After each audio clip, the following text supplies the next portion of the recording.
Seja bem-vindo ao podcast Rica Conexão, onde nós teremos ricas conexões sobre liderança e experiência do cliente, com convidados aí que trazem seu conhecimento, sua vivência nos negócios e na vida. Eu sou a Amanda, especialista em experiência do cliente. Eu sou Ellen, doutora em liderança. Aqui nós tratamos efetivamente do poder da liderança na era da experiência do cliente. E nós chegamos hoje ao nosso episódio de número 3, para falar da trajetória profissional e pessoal da Júlia Miller e do Jeremy Bittencourt, até a decisão de empreender como casal, e o quanto isso tem impactado aí no desenvolvimento e no crescimento da empresa e da vida. A gente quer saber também como é esse contexto, né, de integrar vida afetiva com o trabalho. A Júlia é mentora e estrategista financeira, formada em administração e MBA em liderança, inovação e gestão 4.0 e especialista em finanças empresariais e BPO financeiro. Jeremy, mentor e estrategista empresarial, tem formação em Growth Hacking, CRM, Marketing e Vendas e é especialista em crescimento e aceleração empresarial. Vou pedir para aproveitar e já se inscrever no nosso canal do YouTube, Rica Conexão, e acompanhar. Se vocês puderem trazer para vocês, obviamente, qual é a importância desse perfil complementar, dessa complementaridade, que a gente já conversou aí recentemente no nosso alinhamento. O que vocês trazem sobre isso? Primeiramente, obrigada pelo convite, né? Essa questão da complementariedade, né? E querendo ou não, a polaridade, porque justamente eles são complementares porque a gente tem essa diferença, pode vir como casal, que é o nosso caso, mas pode vir também como sócias, por exemplo, né? O caso de vocês.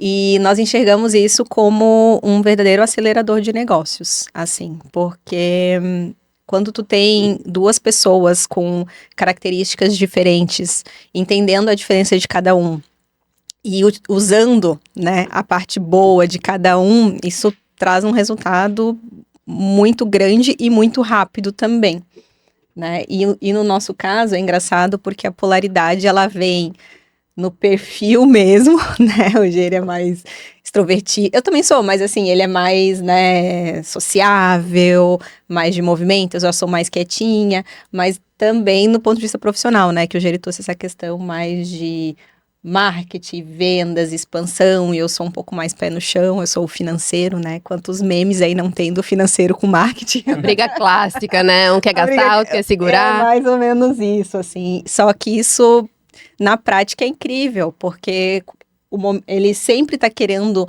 avançar e eu acabo sempre querendo frear, mas quando a gente pondera, faz o movimento certo, né? Solta um pouquinho, volta, solta um pouquinho, volta. Então a gente acredita que a polaridade dentro dos negócios é realmente uma coisa incrível, assim.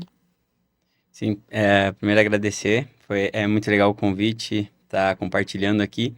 E bem o que a Ju falou mesmo, assim, dentro do negócio, eu acho que ele assim, até numa sociedade, né? Porque no nosso caso a gente é sócio em casa e sócio no trabalho, né? Boa. Mas uma sociedade só vale a pena, só faz sentido se você vai contratar alguém que você... Vai contratar alguém não, você vai se associar a alguém que você não pode contratar. Porque se você pode contratar essa pessoa, não tem por que você virar sócio dela. Porque você pode contratar ela por um valor até mais barato. Porque a sociedade é realmente de oposto, de pessoas que fazem coisas diferentes, né? Então, acho que isso é uma das coisas que fez bastante sentido. A gente demorou um pouquinho para mesmo engrenar na sociedade, porque... como é que eu vou dizer assim? A Ju também, ela... Da mesma forma que ela é a pessoa que mais me apoia, mais me incentiva, mas também é a pessoa que mais bota pra realidade. Assim, né? Então, isso. Então, alguns momentos que pra eu, vamos dizer assim, virar sócio dela, eu tive que fazer algumas coisas, né? Teve um convite formal? Não. Como que foi vocês não eram sócios e passaram a ser? Isso, como cada um tinha sua empresa e começaram a divulgar isso. E então, como que foi o processo? Esse processo, explica pra gente essa tipo assim, trajetória. A gente sempre, uma coisa como casal, a gente sempre teve nossas finanças tudo junto. Então, foi uma decisão bem no início do nosso relacionamento, a gente já tinha isso. Então, independente de quem ganhava mais ou menos, a questão não tinha uma divisão nesse caso. Só no caso de trabalho, cada um tinha uma frente. E então, eu na época estava com mais dúvidas assim também, e a Ju já tinha ali logo depois que a gente saiu a gente tinha uma casa de eventos e tal. Então, logo depois que a gente saiu da casa de eventos, a Ju já conseguiu olhar mais ou menos o que ela iria fazer. E eu tava com algumas dúvidas. E aí comecei a fazer uma coisa e outra. E eu queria, às vezes, uma ajuda dela para isso, para aquilo. Ela dizia, não, que não era bem assim, né? Não, é porque eu tinha muito. Bom, eu e a Amanda, na verdade, nós, né, nos conhecemos há muito tempo. E eu acho que por fazer de tudo um pouco, como eu sou designer e sei fazer isso, sei fazer aquilo, para mim, quando a gente fechou a empresa, foi mais fácil trilhar um caminho novamente nessa questão empreendedora, assim, né? Porque a gente sempre prestou serviço para terceiros, né? Agora estou livre para... Agora, e o Geri estava meio confuso, assim, né, nesse período. E uma coisa que eu acho muito importante quando no nosso caso como casal, mas quando tu faz sociedade com alguém, é a certeza dessa junção não ser um apoio que não tá vinculada a realmente o sucesso do negócio, assim, né? Se escolhe ali e fala, agora tu vai e eu fico aqui do teu ladinho, esperando acontecer. Então, eu precisei esperar o Geri validar se realmente era aquilo que ele queria, se realmente era... Porque no início era muito engraçado, né, a fala, que era assim... Porque ele é muito bom vendedor. Assim, o Geri, ele consegue vender muito bem. E aí, no início, ele falou assim, Júlia, eu vou trabalhar contigo, eu vou te vender e tal. Daí eu falei assim, então tá bom, então tu vai me vender e eu vou ficar trabalhando um monte. Boa. E tu vai fazer só o vender. Ele falou assim, vou vender, né? E aí eu falei, não, Trabalho senhor. vendo. Aí eu falei, não, senhor, eu quero que tu tenha o teu negócio e que eu tenha o meu negócio. E aí ele começou a estudar, se especializar nessa questão de growth hacking.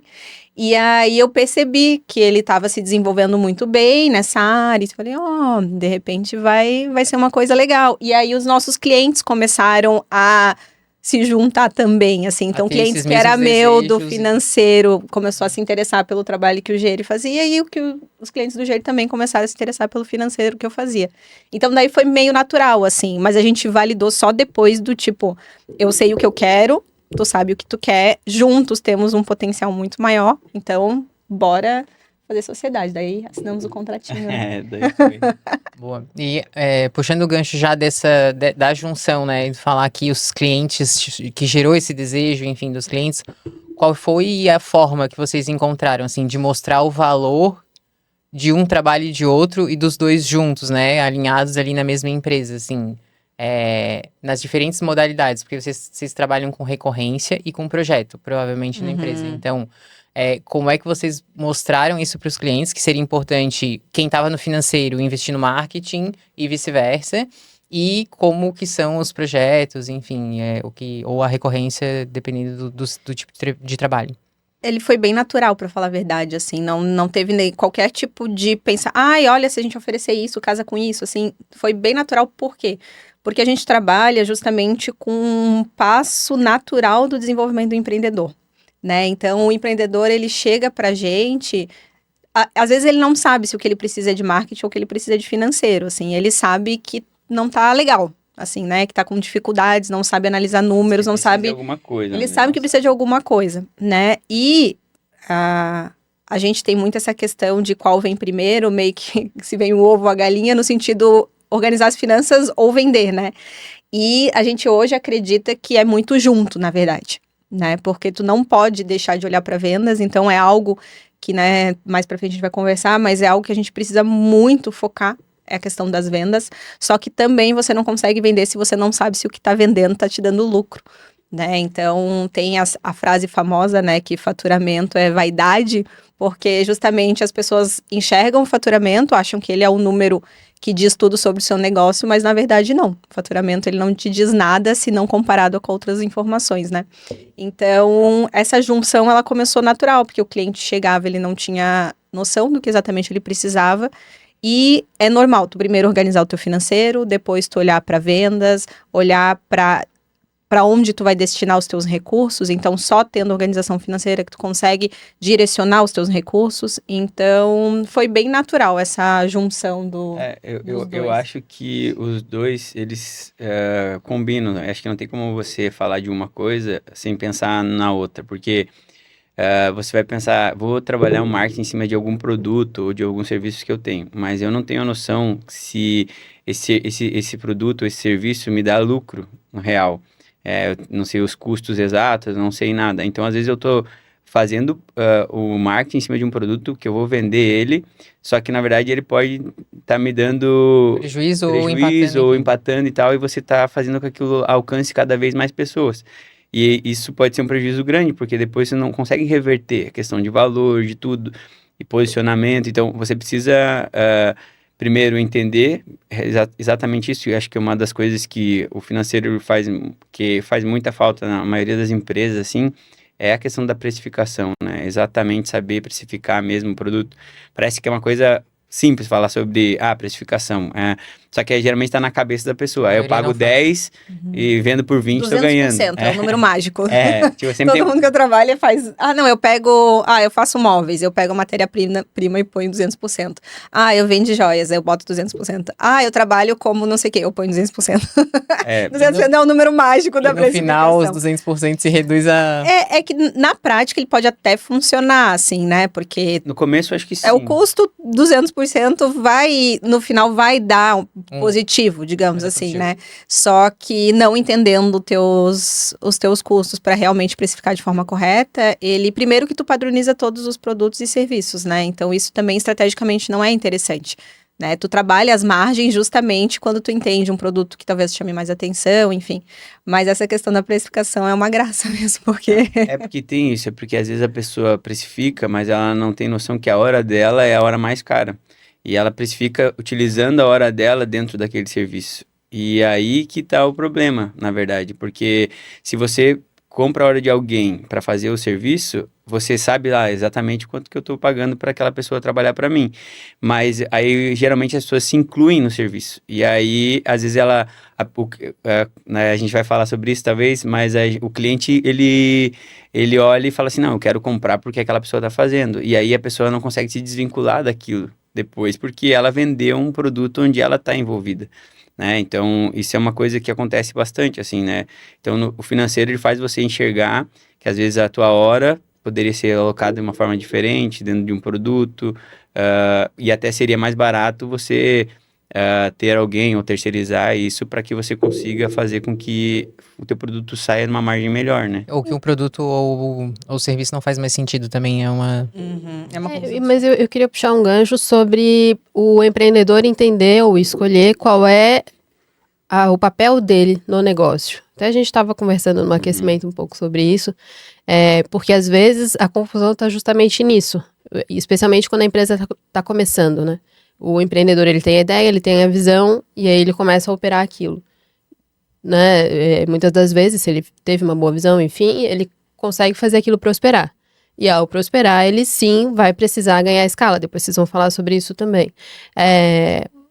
E aí começa a trazer pessoas, terceirizar, como você fala, né? Como é que é para vocês, na percepção de vocês, como que é identificar esse momento da empresa, entender para onde que vai rumar aquele negócio e o empreendedor se posicionar. Ele vai ser o cara das vendas? Não. Ele vai ser o cara da operação? Ele vai ser o cara que vai ser da qualidade ou do atendimento ao cliente? Como que é isso para vocês, assim? Eu acredito que quando o empreendedor inicia, ele precisa ter com a cabeça de ser o dono da empresa. Então, o dono da empresa geralmente vai ser o dono da ideia, o dono daquilo que foi criado, mas ele não é geralmente o cara que executa aquilo. Então, quando você vai criar um produto, você precisa pensar numa forma de criar esse produto onde ele não ocupe o teu tempo. Sabe que no início, a gente sabe que no início não tem como, mas a gente vai fazer as coisas conforme dá. Então, o importante é que a gente olhe, né, que a gente falou, a gente pode estar ocupando várias cadeiras dentro da empresa, a gente precisa entender que horas que eu vou sair daquela cadeira. Né? Então, colocar, por exemplo, um prazo, daqui a 6 meses eu vou contratar uma pessoa para fazer essa função que eu estou fazendo. E aí, tirando, eu acho que as principais coisas é tirando aquilo que te tira mais tempo. Então, você vai pegando assim, isso aqui eu perco muito tempo fazendo. Então, você coloca outra pessoa a fazer e aí você consegue olhar para outras coisas na empresa. Mas o empreendedor, ele tem que olhar na questão de ser o dono mesmo, de gerenciar um negócio, né? Porque, às vezes, a ideia dele também... Ter a ideia no sentido de conseguir criar um produto onde você consegue colocar pessoas para fazer aquilo. Porque às vezes o problema do teu negócio tá que você criou um produto que você precisa entregar. E aí ele é limitado, ele não vai ter escala, você vai ir até um teto, né? É como se criasse um emprego para si mesmo, vamos dizer assim, Isso, né? porque daí, tipo, eu acho uma coisa, tem a questão que o pessoal fala bastante de eu urgência, de eu não sei o que e Eu, tal. empresa. Só que eu empresa é uma coisa que pra você uma hora vai ser ruim, como CLT uma hora é ruim também. Tipo assim, Sim. porque ele vai te limitar e você vai ficar limitado um pouco. Então, tipo, eu acho que um dos erros que a gente cometeu no processo é que a gente demorou para olhar para a parte de terceirizar, de contratar outras pessoas e de fazer, de entender que valia mais pagar a hora de alguém para fazer aquele trabalho do que a gente estar 100% envolvido. Porque a gente pensa, eu vendi por R$ 2.000 esse produto. Se eu fizer tudo, eu ganhei R$ 2.000. Só que na verdade não. Se você fizer tudo, você vai contabilizar as horas, às vezes a tua hora tá valendo R$ 50, R$ 40. E você fala assim, mas cara, mas como eu vendia 2.000 e a minha hora tá valendo R$ 50? Só que aí depois tu vai olhar que se você contratasse alguém para fazer, tirasse aquilo que tá te consumindo mais tempo, você conseguiria talvez lucrar mais, ter um valor melhor, entregar um melhor trabalho, porque isso também faz sentido. Às vezes, tipo, a gente é bom em alguma coisa, mas a gente sabe um pouquinho de tudo.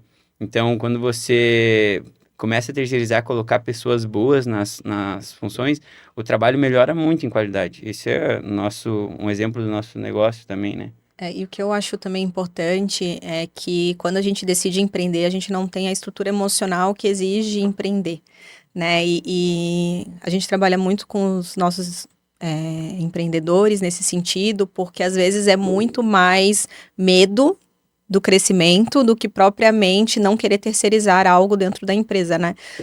Lá no nosso escritório, a gente começou bem do jeito tradicional, que era nós fazendo a operação. Veio claramente a necessidade de terceirizar, mas falando por mim, principalmente, que eu sou uma pessoa um pouco mais, né, como eu falei, com o freio puxado. A Júlia fala que eu sou terceirizador desde... Não, ele Já começa nasceu em casa, né? terceirizando. Mas eu acho que é do gene masculino isso. Pode ser, pode ser. Mas assim, o que eu percebi por mim, que talvez muitos empreendedores também sintam, é o medo de tu se responsabilizar por outra pessoa dentro do processo.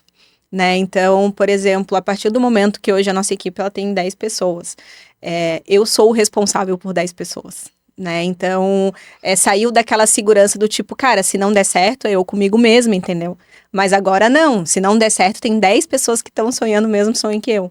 Então, eu acho que essa transição de tu sair da mentalidade do eu estou sozinha, eu dou conta sozinha, pro não, eu tenho um time, então eu tenho que motivar esse time, eles têm que comprar junto comigo, e é o seguinte, vai dar certo, não tem plano B, né? Então, essa terceirização, a gente entende do ponto de vista prático, né? Porque ter uma empresa não é a mesma coisa de tu ser empregado, né? A CLT, pelo menos, te dá garantia, e se tudo der errado, né? Digamos assim, tu tens aí o teu seguro-desemprego, tu consegue ficar um tempo aí pensando até o que tu vai fazer. Empresa não. Empresa, se você adoece, se você não tá ali, não funciona, tu não vai ter o dinheiro, ponto, né? Não tem outra alternativa. Então, terceirizar, realmente, qualquer empreendedor tem que começar a trabalhar isso na mentalidade. Delegar. Mas, às vezes, eu vejo que é muito por medo mesmo, assim, sabe? De se tornar grande, de criar uma estrutura. O eu presa não pode ficar doente, né? Tipo, o eu Não tem presa não como- pode fazer uma viagem. O eu presa, ele tem que estar sempre presente. E se ele consegue colocar... o eu presa começa a ter mais uma pessoa, alguma pessoa ajudando, terceirizando algumas coisas, ele já começa a olhar de forma diferente. Então, tipo, eu entendo que por um momento faz sentido a gente ser eu presa, só que a gente já pode ir indo, porque a gente foi olhar para isso, a gente já estava com uma quantidade boa de clientes. Então, eu acho que foi tarde a hora que a gente foi olhar. Porque se você olha mais cedo, você vai otimizando o teu tempo para as coisas que realmente são importantes para o negócio. Porque às vezes você é bom em uma coisa, só que você fica lá, sei lá, exemplo, no começo, às vezes tinha que fazer uma arte ou uma coisa, e eu ficava lá para uma arte, 4 horas fazer uma arte, Mas quando você contrata alguém, o cara faz em 20 minutos, tipo, e uma arte 1000 vezes melhor que a tua. Então, às vezes você fica preso numa coisa achando assim, se eu contratasse o cara, ia ser mais caro, porque eu vou ter que pagar essa arte para esse cara. Mas, na verdade, a arte seria muito mais barata, porque eu fiquei 4 horas em cima daquele trabalho, vamos dizer que a minha hora, eu imagino que a minha hora valia R$ 100, eu fiquei jogando minha hora fora ali, pra um serviço que eu poderia contratar alguém que está disponível ali para fazer aquele serviço, né? E tu falou que hoje vocês estão com 10 pessoas aí, né, junto, no mesmo sonho. Como é que foi essa trajetória de criar? Porque aí vamos entrar um pouquinho no assunto de liderança e de experiência do cliente. Vocês têm isso desenhado de como que foi essa trajetória, de ir colocando essas pessoas aos poucos e o quanto isso interferiu ou, né, repercutiu, né, para a boa experiência do cliente, se vocês têm isso mensurado ou não, ou enfim, mesmo que não seja de forma 100% objetiva, enfim, mas, né, se veio isso, como é que veio isso dos clientes de vocês e como é que vocês trabalham aí, acho que deixo para Ellen depois, assim, falar um pouquinho da liderança desse pessoal, porque eu acho que metade é CLT, outra metade não é, enfim, e aí ela depois continua. Digamos que o primeiro é mais difícil de contratar. Depois que tu pega o gosto, meio que tu tá querendo contratar um monte de gente, assim, né? É bem legal esse gatilho que depois de que tu, assim, consegue passar ele vai, né? E nós começamos primeiro... Eu toquei o financeiro sozinha por mais tempo, assim, né? E muito porque eu quis estruturar a operação antes de colocar alguém dentro dela. Isso eu acho muito importante, assim. No início, eu não tinha essa preocupação. Então, eu achava que a pessoa tinha que cair de paraquedas na empresa, já pegar como que funciona e já... Por quê? Porque para mim era assim, né? Meu perfil sempre foi de fazer as coisas, né, por conta, sem muitos processos. Eu sempre fui criadora de processos, né?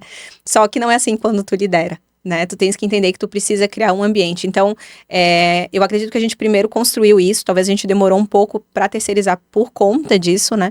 Mas depois que entraram os primeiros da equipe, vieram os demais com mais facilidade. E para nós, como é que foi? Foi um pouco interessante a relação com o cliente depois, porque a gente tinha muito medo justamente de, poxa, a gente era cara, né? A gente que era o responsável, a pessoa queria fazer com Jeremias, a pessoa queria fazer com a Júlia. E isso falava mais sobre a gente, sobre o nosso ego, do que propriamente sobre o resultado em questão, né? Porque como o Jerry falou, ele demorava 4 horas para fazer um vídeo. Né? Então, será que era no vídeo mesmo que estava a percepção de valor? Ou, de repente, naquela troca estratégica de conhecimento com o Gere, mas o vídeo fazia só parte do processo, né? Então, do ponto de vista do cliente, foi bem interessante como não impactou, assim, nesse sentido, né? Era muito mais a gente achando que tinha uma dependência do que positivamente, até visão. impactou. Que o resultado em si, o que eles querem é resultado, agilidade, né? No fim, Teve mais agilidade. Então, e outra coisa também que eu escutei de uma cliente minha do financeiro, né? A partir do momento que eu deixei de eu mesma lançar comprovantes, lançar extratos, fazer a parte operacional, eu me dediquei muito mais tempo a uma visita, né? Aos encontros realmente estratégicos, né? Então, o cliente, no final, ele percebe valor, inclusive, nisso, porque a minha hora é estratégica, né? O meu papel dentro da minha empresa é estratégico. Então, a parte de lançar, a parte de salvar documentos, uma pessoa pode me auxiliar nisso. Então, o cliente hoje, ele enxerga os que conseguiram desapegar, né? Porque muitos realmente não conseguem, daí tu faz uma oxigenação de novos clientes dentro da empresa, mas quando ele entra já entendendo que existe uma operação e que tua hora ali é valiosa, ele entende e ele valoriza, sabe? Ele respeita isso. Eu acho que uma coisa que foi importante, assim, é que a gente começou Acho que a mais importante foi quando eu peguei uma mentoria, né? Entrei no Mastermind e aí ele mostrou de forma diferente de como a gente enxergava as coisas naquele momento.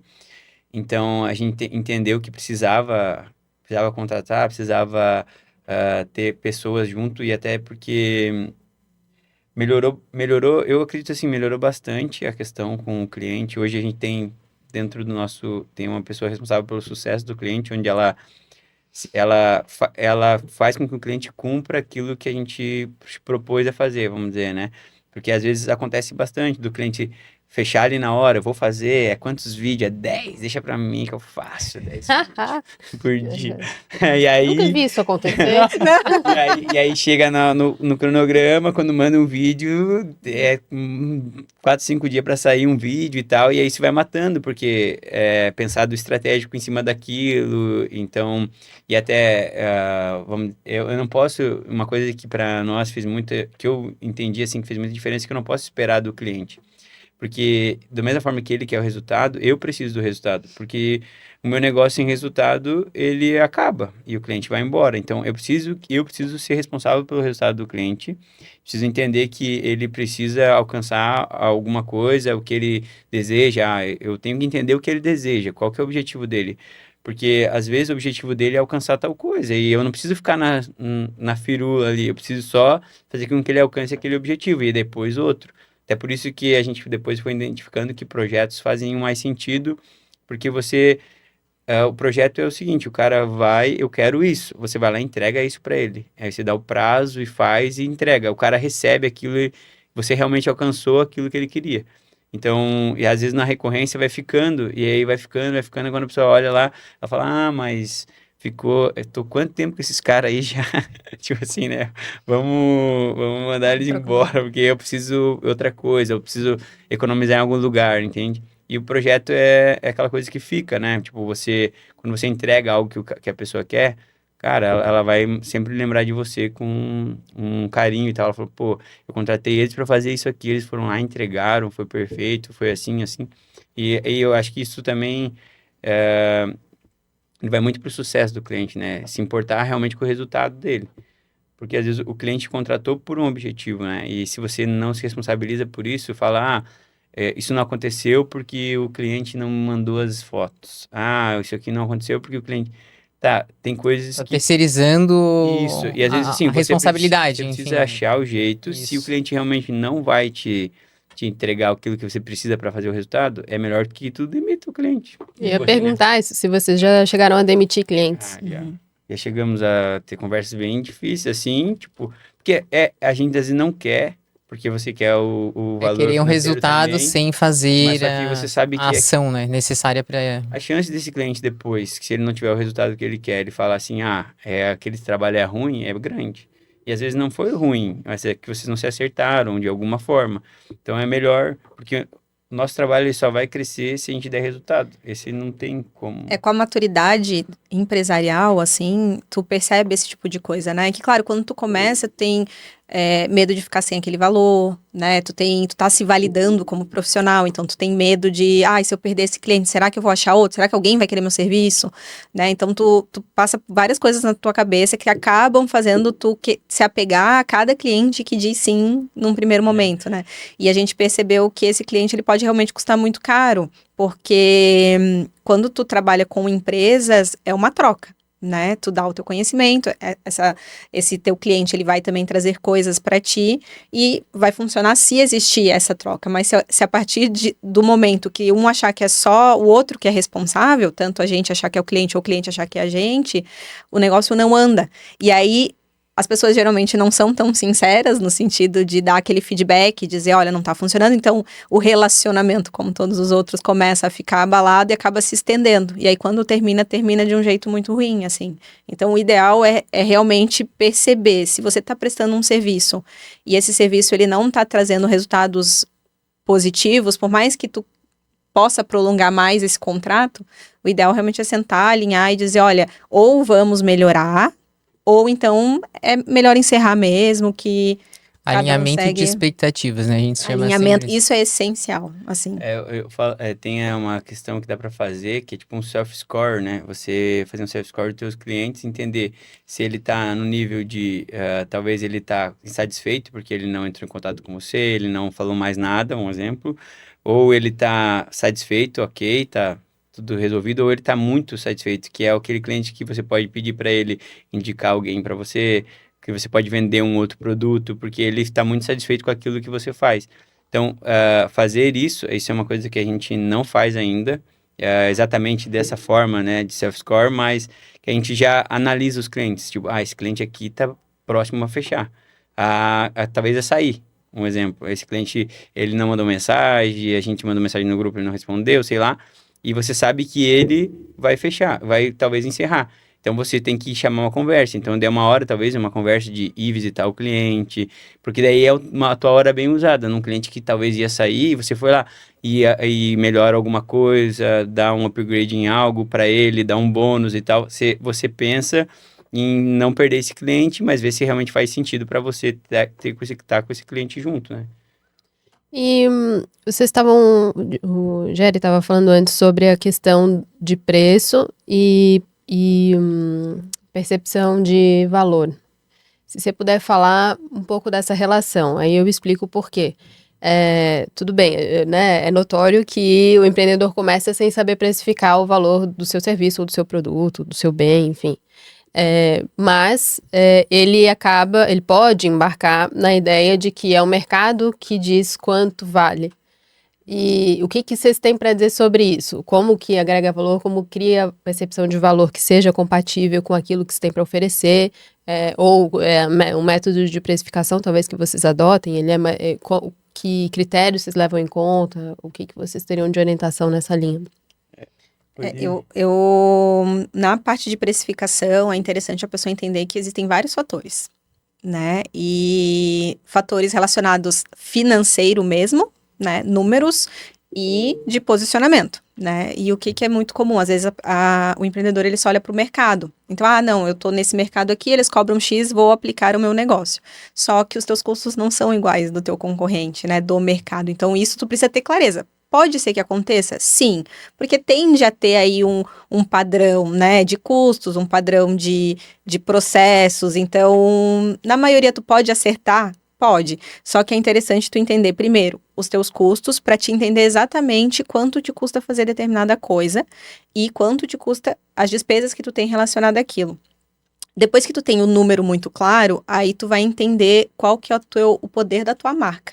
Né? É o que eu digo para muitos clientes meus que estão em regiões, por exemplo, no litoral, né? Uma cafeteria que está em Campos Novos, ela não vai praticar o mesmo preço de uma cafeteria que está em Balneário Camboriú, né? Então, os dois têm que ter a mesma base, no sentido de saber quanto que custa para fazer o cafezinho, quanto que custa o aluguel, luz, água. Pode ter exatamente o mesmo preço, né? O mesmo custo.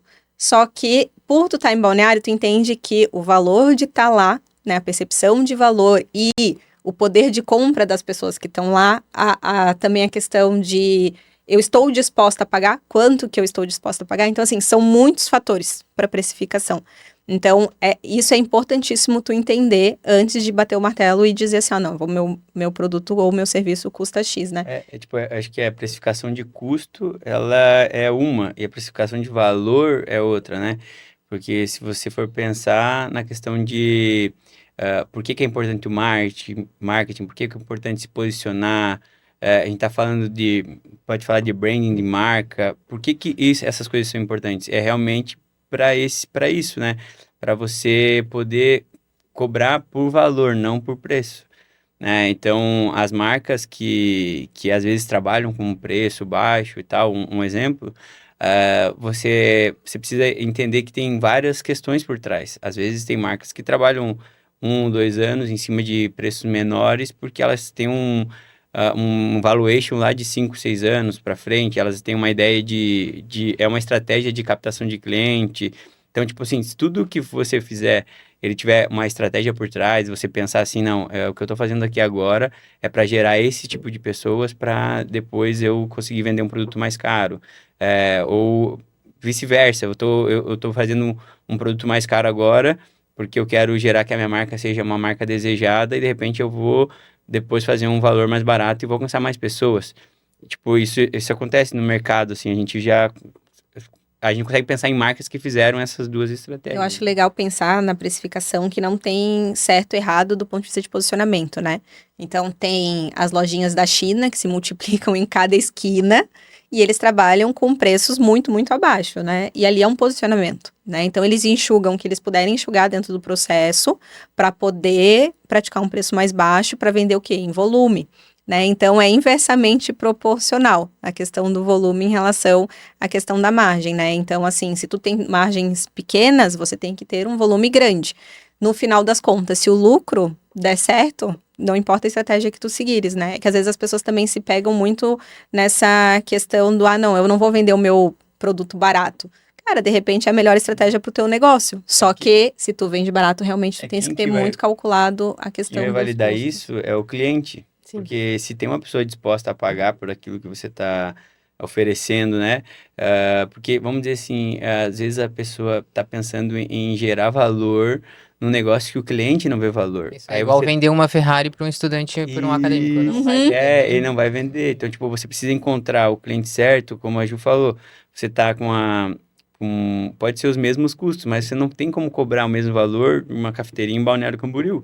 Porque as pessoas lá estão dispostas a gastar mais, elas estão dispostas a ter uma experiência legal, diferente talvez de uma pessoa que está em outro lugar.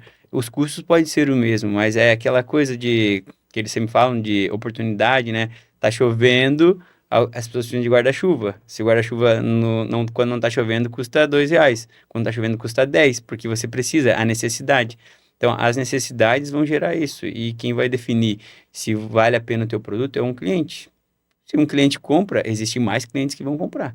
Se vender para um, já está validando o teu negócio. E assim você vai indo, né? Quanto mais você vai vendendo, mais você vai entendendo que tem valor e que as pessoas querem aquilo, né?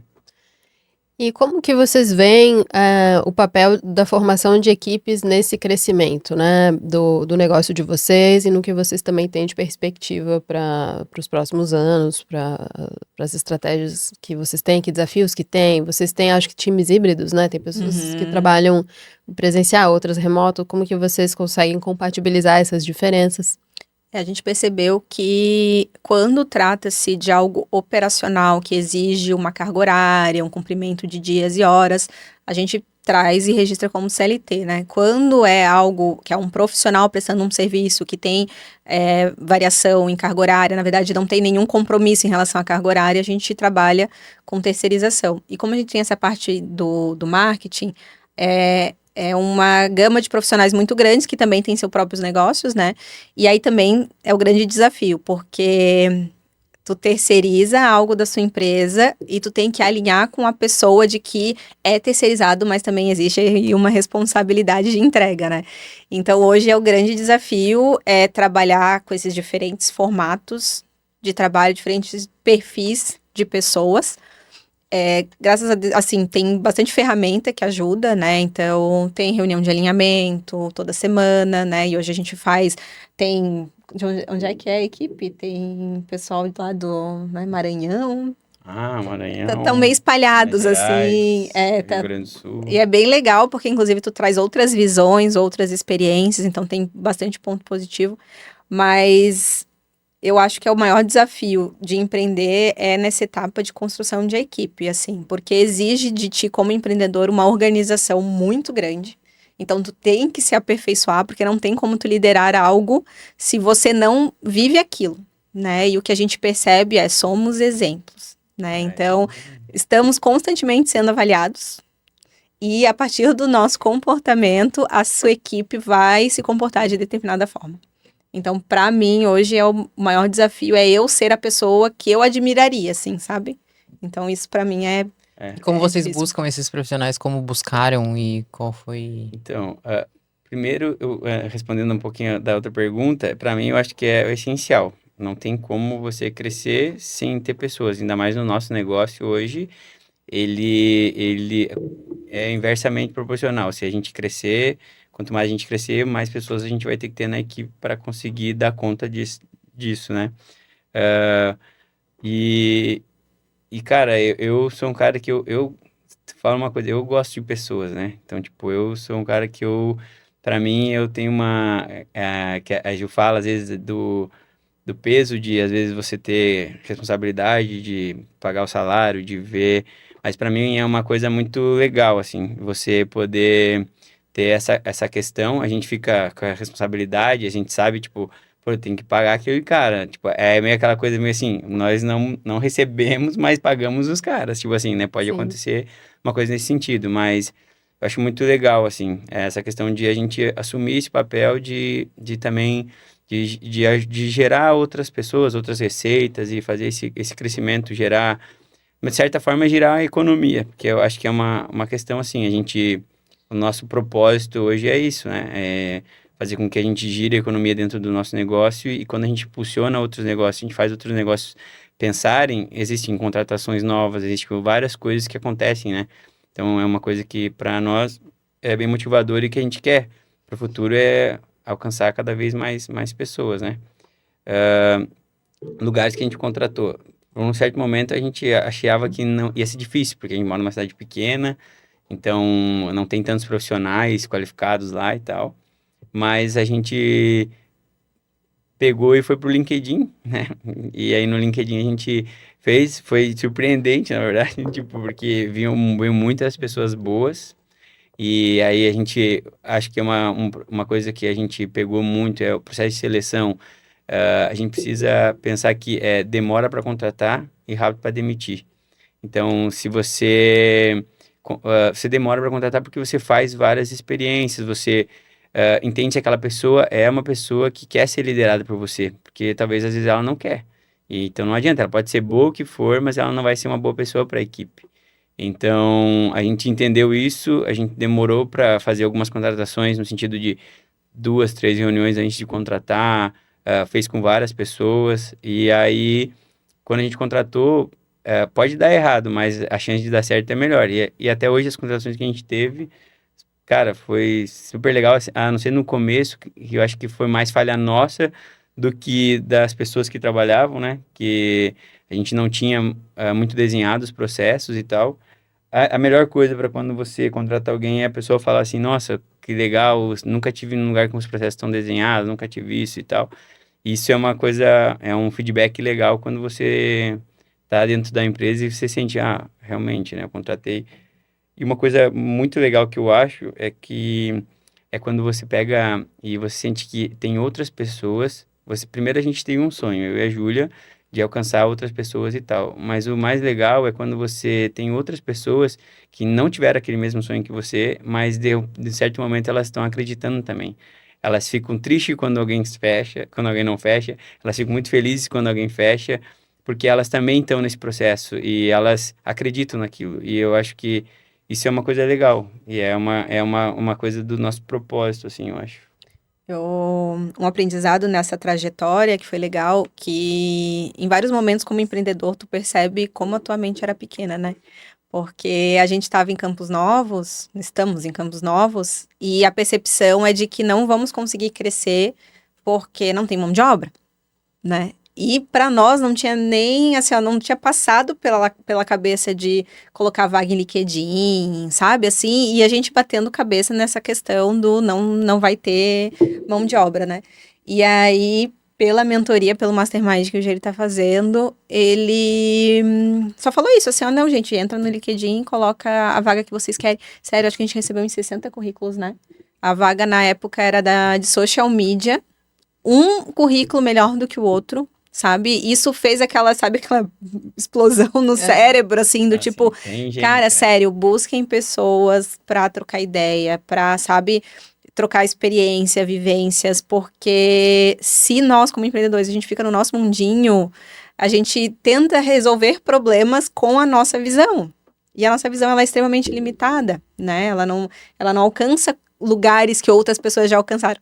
Então, eu acho que nesse processo de contratação, esse para mim foi uma luz, assim. Eu falei, nossa, Acho que nós, como empreendedores, a gente está sempre à procura do próximo passo. E às vezes o importante é você conseguir olhar para alguma pessoa que já deu esse passo e você, cara, às vezes um café com uma pessoa que já deu esse passo que você está querendo, ou até entrar num mastermind, uma mentoria dessa pessoa que já deu esse passo. Você começa a olhar para o teu negócio e falar, putz, agora é isso que eu tenho que fazer, agora é isso aqui. Então, tipo, sabe, a gente tem um sonho, sei lá, de ser uma pessoa muito bem-sucedida, de tal jeito, mas só que antes disso tem vários caminhos, vários passos. Então, em vez de ficar sonhando no cara lá, que é o fera que você quer ser daqui a um tempo, sei lá, mas você vai no próximo, no que está mais próximo de você, que está alcançando, porque ele está pensando em ser o outro cara, e assim vai indo, né? É como uma escada mesmo, né? De pegar escala de experiência, vamos dizer assim. Você vai pegando a experiência daqueles que já alcançaram aquilo que você quer. Você vê que isso contribui para a escala do negócio? Que isso o que você vê de relação entre essa questão de ter guias ou mentores ou referências e o crescimento e a continuidade do negócio? Cara, eu acho essencial. Tu encurta o tempo absurdamente, assim, né? É ter alguém para te auxiliar não significa que não seja capaz de fazer por conta, mas tu vai fazer muito mais devagar, assim, porque tu vai acabar escolhendo coisas que vão dar errado, que a pessoa provavelmente também escolheu e também deu errado e aprendeu com isso. Então, hoje, para nós, é essencial ter uma pessoa que esteja junto contigo, para quando tu tiver algum problema, tu poder contar o teu problema e buscar outras formas de visão, né? Porque às vezes ele não vai te dar a solução, mas ele vai dizer assim, pô, se tu olhar por esse lado aqui, será que, né, não sai um resultado diferente? Então, para nós, para nossa empresa, foi essencial esse acompanhamento com o Mastermind, assim, acelerou significativamente. A gente completou 1 ano em abril, e os resultados que a gente teve, para nós, foi bem surpreendente, assim. Mas, com certeza, teve o impacto de ter alguém acompanhando e trazendo olhares diferentes, assim. Eu acho que foi o principal. Tipo, eu acho que você pode pagar com tempo ou com dinheiro. Então, ou você pode aprender aquilo, mas você vai levar muito tempo. E se você tem o dinheiro para acelerar esse processo, você consegue acelerar. Então, quando você pega uma mentoria, um mastermind, algo assim, você está dando dinheiro para encurtar teu tempo em cima daquilo ali. E você consegue encurtar muito. Tipo, a gente pode falar, mas assim, o que a gente investiu, a gente teve retorno em muito mais, né? Desde acho que vamos dizer assim, uma coisa que com a Amanda, né, que a gente foi lá pro Protagon não, O primeiro o primeiro lá, lado, o a Wendel gente foi Carvalho, lá Karina no Wendel e Peloy. tal. A gente até conhecia o Wendel antes, mas nunca tinha ido em nada dele. E quando a gente foi, que a Amanda convidou a gente foi para Curitiba. Ali começou a virar a chave para várias coisas na nossa vida, assim, do que a gente estava fazendo, sobre viver em algo que a gente tinha propósito, que a gente realmente tem o desejo que aquilo cresça e cresça cada vez mais. Porque às vezes você trabalha num negócio que você não quer que ele cresça, porque tipo, talvez ele não vai estar beneficiando várias pessoas. E no nosso caso, hoje a gente tem, tipo, a gente tem muito desejo dele crescer. E não só por nós, porque, claro, a gente vai se beneficiar com isso, mas a gente vê que a gente podia ter parado e falado assim, não, a gente vai atender 10 clientes, tá bom. Para nós estava um valor legal e tal, só que a gente pensou assim, não, a gente quer crescer mais, a gente quer alcançar mais clientes, porque quando a gente alcança, pô, quando a gente vê um resultado, cara, a gente fica muito feliz. Então, não é só o valor em dinheiro que gera, mas tem a questão de você ver tem alguns casos de clientes assim que às vezes o cara tava, né, tipo, a gente tem do jiu-jitsu, né, da escola de jiu-jitsu que ele trabalhava de CLT ele tinha uma academia dentro de uma garagem e aí foi com o nosso auxílio, com a gente fazendo tudo junto, pensando junto. Hoje ele saiu da garagem, tem um espaço dele, mudou a vida dele com a família, ele tem não é mais, trabalha só pro jiu-jitsu. Então, tipo, quando você vê um caso de uma pessoa assim, que fez isso e através só de organização, só de um olhar diferente, e ele se potencializou, ele tinha todo esse potencial, só que talvez ele não ia enxergar, ou ele não ia ver isso, e você consegue fazer com que ele veja isso e fazer com que ele explore esse potencial dele e cresça e ajude outras pessoas, é muito massa. É tu perceber que o teu conhecimento tem influência na vida de outras pessoas, né? E pode mudar a vida de outras pessoas. Então tu não quer ficar com aquilo ali só pra ti, né? Pode parecer meio clichê, assim, eu acho que pra mim, por muito tempo, foi essa questão de propósito, né? Então, assim, quando alguém chegava pra mim, bom, faço terapia há muito tempo. Boa. Então, ela perguntava, teu propósito. Eu disse, meu Deus, o que é esse janho desse propósito, né? E hoje, explicar é muito difícil, mas quando tu sente que tu tá fazendo o propósito, é justamente é nesse momento que tu se dá conta, assim, sabe? Quando tu abre um negócio e tu entende que o que move ele é o propósito. Então, sim, pagamos contas, Porém, ela é um segundo plano, assim, sabe? Realmente o foco está nos resultados que a gente está trazendo para a nossa cidade, para as empresas que estão dentro dela, né? Quando a gente pega um empreendedor assim, que é uma pessoa que começou lá sem nada, sem muita, sabe, assim, muitas perspectivas, com a visão encurtada, digamos assim, e tu ajuda essa pessoa a ampliar o campo de visão dela e enxergar o potencial que ela tem, é a parte mais gratificante, assim, né, do empreender. E quando nós estávamos nesse processo, né, que foi a Amanda, inclusive, que convidou a gente para o primeiro grande impacto, digamos assim, na nossa vida, eu não sei dizer qual seria o resultado se a gente não tivesse participado, né, mas eu sei que ele foi essencial, assim, na verdade, foi ele que deu o pontapé para a gente começar a buscar essa questão de se aperfeiçoar, Marcos, essa questão, são vários marcos, assim, mas ele foi uma mola propulsora, assim, para a gente começar a enxergar que empreender não é só ter um CNPJ, né? Empreender é você estar constantemente se aperfeiçoando como pessoa. Isso impactou também na nossa relação como casal, porque a gente entendeu o papel de cada um e isso trouxe para dentro da empresa também, né? Então, esses pequenos marcos feitos por alguém que estava de fora, que acompanhou a gente, foi algo que... Eu sou a prova da evolução. E foi por isso que eu os convidei para vir aqui nesse podcast, porque faz bom, né? A gente tem que andar com os bons e aprender, né, com eles. Mas já juntando esse gancho que você falou de casal, a gente já tá quase chegando no fim. Quais foram os pontos positivos e negativos desse empreender em casal e os acertos e erros aí da trajetória? Eu vou falar uma coisa assim, que eu acho que dessa questão de empreender em casal, uma coisa que tem que ficar bem clara é que o que é mais importante é o casal, né? E que não existe separação.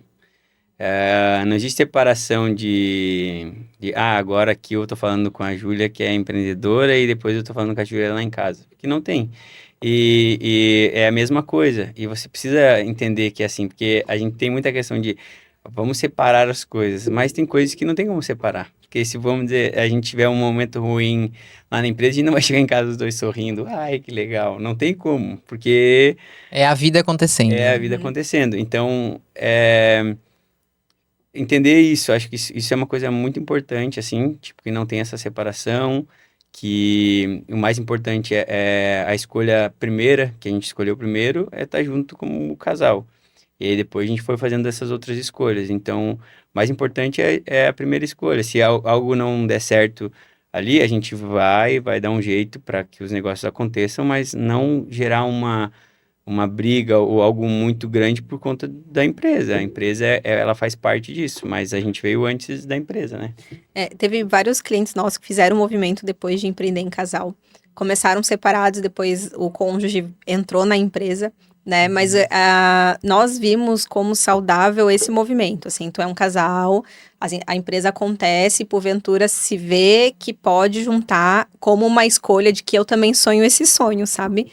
Porque se juntar sem ter essa noção de um viver o sonho do outro, aí é bem complicado, assim, porque existe muita frustração no meio do caminho, assim, no nosso caso, nós estamos sonhando juntos, ele com a parte dele, eu com a minha parte, que juntos dá certo, e hoje se chama Star Target, né, mas foi necessário cada um começar sozinho, né, para poder e se encontrar nesse processo como empreendedor. Eu quero ser empreendedor e ele também quer ser, né? E aí depois, sim, agora somos casados e empreendemos juntos, né? Mas essa individualidade, ela é muito importante acontecer, porque senão mistura tudo, assim, né? E é aquilo, não tem como separar. Então, às vezes deu problema em casa, chega no trabalho... É difícil, assim, sabe? Tu dizer não, isso tá, até agora é mais fácil do que cada um fica na sua sala, né? Cada um fica na sua sala. Porque daí, tipo assim, só que você tem um cliente para resolver, aí você é adulto, né? Tem que resolver.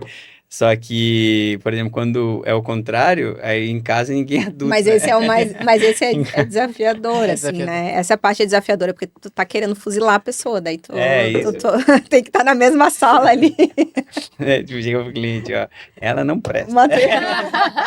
Maturidade emocional tem que estar em dia ali, né? Tá, e agora é um desafio, né? Mas O maior erro e o maior acerto que vocês veem que tiveram na trajetória. Na vida, Vai lá. Não, o maior acerto para mim foi ter conhecido a Júlia. Eu acho que é o maior acerto da minha vida. Porque foi onde eu consegui. Engraçado, né? Mas Pega um lenço ali, não tem Não, problema se precisar. é porque foi onde eu entendi que eu encontrei uma pessoa que conseguia me enxergar da forma que eu achava que eu tinha que ser visto, assim, ó. E também porque foi dali pra frente que eu realmente comecei a tomar meu papel como homem, acho que como uma pessoa mesmo, assim, né? Então, foi super importante, assim, nesse processo. E erros foram vários, né? Mas é que, tipo assim, eu tenho uma questão, tipo, a gente erra, mas às vezes é o erro que faz com que a gente consiga enxergar a outra parte, Sim. né? Então, o importante é a gente olhar para o erro como um combustível para você não fazer mais, né? Boa. Acho que o maior erro é aquilo que eu repeti. Os que eu repito são os maiores erros. Legal. Júlia? Vai parecer clichê, mas eu acho que o meu maior acerto também, assim, foi quando tu encontra uma pessoa que consegue te trazer uma visão diferente de tu mesma, assim, né? É realmente algo incrível, assim. Então, foi um grande acerto. Eu acho que a nossa junção como casal e junção como empreendedor. E o meu maior erro também compartilho da ideia do Geri, no sentido que a gente aprende muito, assim, mas eu questiono muito quando eu dou muito ouvido aos meus medos e às minhas crenças, assim, sabe? Eu sinto que é um erro muito grande que eu faço. É involuntário, né? Infelizmente, a gente não aprendeu ainda como controlar isso. Mas eu percebo que ele é o meu maior sabotador, assim, né? Então, os outros erros a gente resolve. Esse é o mais difícil. Então, para mim, o errar é nesse sentido. Eu dar ouvidos demais aos meus medos. E como empreendedor, isso não é tão interessante, porque tu tens que se jogar mesmo, né? Quando tu empreende. Tem uma coisa, assim, porque, tipo, falar assim, às vezes parece que é emocional, né? Mas não é emocional. Tipo assim, a relação que eu sinto de maior acerto por conta da Júlia e tal, mas é racional no sentido de... pelas coisas que foram acontecendo, assim, né? E, tipo, a nossa relação, ela não é numa questão, assim, não é só, estamos apaixonados, assim, né? Mas é uma relação que a gente olha para um pro outro e vê que são decisões que a gente vai tomando durante o dia, durante a semana e tal. São nessas decisões que a gente vê que um tá com o outro, sabe? Eu acho que não é porque há uma questão de estar... Sentimento. É uma É, resposta, sentimento. né? até Uma os- resposta sentimental. Estávamos falando de resultados empresariais e resultado na vida. Eu acho que eu Isso, vejo isso também, né? Tu vê resultado das coisas que vocês vêm conquistando e vêm construindo juntos. E isso faz total diferença. Não, e é bem racional. Assim, eu acho que Objetivo. Lembra do Júlia Fantasia? Eu nunca fui tão racional na minha vida, assim, porque realmente a gente nesse caso, não tem aquela firula ou aquele... a gente pensa né, bem.